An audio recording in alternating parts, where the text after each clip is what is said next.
اے مسلمان له دا جایز نه دی چې بل مسلمان دی قتل کی په قتل خطا سره ته کېدی شي په خطایت نه مسلمان لګېدی شي خطا بیا په دوه قسمه ده یو خطا په فعل کې ده او دویم خطا په ځوان کې ده خطا په فعل کې دا ده چې تا یو نښه ویشته یا د یو چټ ډس کوو خو لاس ته خطا شو بل مسلمان درنه ولګېده دا خطا په فعل کې ده یو خطا په ځوان کې ده خطا په ځوان کې دا چې مخامخ څه شی اړه کېده راړه کېده تا وایي دا چېرته بیزه ده یا سوی او ډز دی که د انسان ویشته ځانه غوړاس کې چېرته تللی لرګو له تللی تا وایي دا ښکار دی هغه څه شی و انسان دا خطا په ځوان کې ده تا پې ګمان وکړو د بل شي د ښکار او هغه څه انسان یو خطا په پیل کې ده یو خطا په څه کې ده حکم د قتل خطا څه دی نو په ده باندې دوه حقونه دي د چا نه چې په خطا قتل وشو په ده باندې څو حقونه دي دوه یو حق د الله تبارک وتعالی دی او یو حق د بنده دی حق د الله تبارک وتعالی چې دی هغه کفاره ده او حق د بنده چې دی هغه دیت دی د چا نه قتل خطا وشو دی به دا دوه کار کوي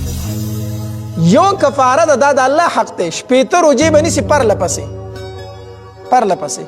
روجې نیول دي دا هغې کفاره نشته د شپېتو روجو چې پیسې د شپېتو روجو ورکړي ښه بلکې څه نیول دي روجې نیول دي پرله پسې او دا حق د الله دی د بنده حق هم ضایع کړی ځکه چې یو سړی قتل کړی که نه وارثان یې داسې پرېښودل نو د هغې بدله څه شی دی دیت څه شی دی دیتو په دیت کې سل اوښان دي سل اوښان یا زر دیناره دي زر دیناره او یا لس زره درهمه دي دغه دینار درهم ته مراد کوم د سرو سپینو پیسې چې دي هغه ته مراد دي نو یا زر دینار دي یا سل اوښان دي او یا لس زره درهمه دي تقریبا په نن زمانه کې د هغې نه د لس زره درهمه نه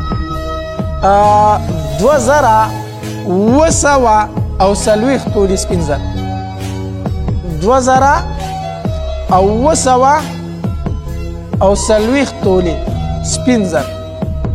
د دې چې کوم قیمت دی نو دا دیت دا سل اوښان چې دي نو دوی کې بیا په عمرونو کې فرق دی څه یو کلن دي څه دوه کلن دي څه پنځه کلن داسې به بره پسې ځه دا دیت په ادا کېږي ورثو ته په 3 کاله کې په 3 کاله کې ښه یو سړي سره دا ټولې پیسې نشته دی نو په 100 کاله کې به ورته پوره کوي په 3 کاله کې به ورته پوره کوي دا د قتل خطا دی نو زمون خلکو کې یو خبره مشهوره ده هغه دا ده چېرته یو سړی راولګي د بل سړی قتل کو بیا روغه کوي که نه نو په روغه کې چې پیسې واخلي نو بیا څه وایي یاره پیسې چې واخلم نو زما د هغې رور یا زما د زوی شهادت ته خو پې نقصان به نه رسي داسې وایي خلک که نه وایي دغه شهادت خو پې نه خرابېږي چې زه پې پیسې والم نه شهادت د هغه سره سوی پیسو سره دیت خو چا مقرر کړی شریعت مقرر کړی دیت هو شریعت مقرر کړی دا جایز دی د هغه شهادت په دې باندې نه خرابېږي د انسان قیمت په شریعت کې ډیر زیات دی دا حدود جایز نافذ شو بیا څوک قتل کولی شي ښه وما كان لمؤمن جائز نه دی مؤمن د لپاره ان يقتل مؤمنا چې قتل کړي بل مؤمن الا خطا مگر په خطا سره ومن قتل مؤمنا چې قتل کو مؤمن خطا په خطا سره فتحرير رقبه مؤمنا ازاد ول د مرئی مؤمن دی ودیت مسلمه او دیت سپارلې شوی الی اهل د دې مړی ته الا ان يصدقوا مگر دا چې وارثانی صدقو کې په معاف کولو سره چې دیت تر نه اخلم بیا هم ټیکتا وان كان من قوم فان كان من قوم عدو کو چرته دا مړی دا مقتول د داسې قوم دشمن نه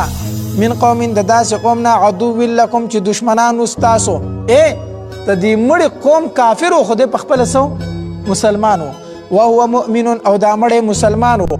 فتحرير رقبه مؤمنه نو پس آزادول د مرئی مؤمن بیا در باندې صرف کفاره ده صرف کفاره ده او دیت نشته ځکه کافرانو چې دیت ورکه خو ځان ته مضبوطی کنه ښه فتحرير رقبه مؤمنه نو پس آزادول د مرئی مؤمن دی وان كان من قوم بينكم او کو چرته و دا مړی د داسې قوم نه چې په منځ ستاسو کې و بینهم په منځ د هغوی کې میثاقون لوز و د جنګ بندۍ فدیتون پس دیت ته مسلمتون سپارلی شوی الی اهلی اهل د دې مړي ته وتحریر رقبة مؤمنه او ازادول دي د مرئی مؤمن فمن لم یجد پس چې څوک نه مومي مرئی لکه دې زمانه کې غلامان شته دی نه نو بیا کفاره څه شی دی فصيام شهرين پس روجي دي 2 میاشتې متتابعين پر لپسې ځکه اوس نن سبا روجي دي مریان شته دی نه نو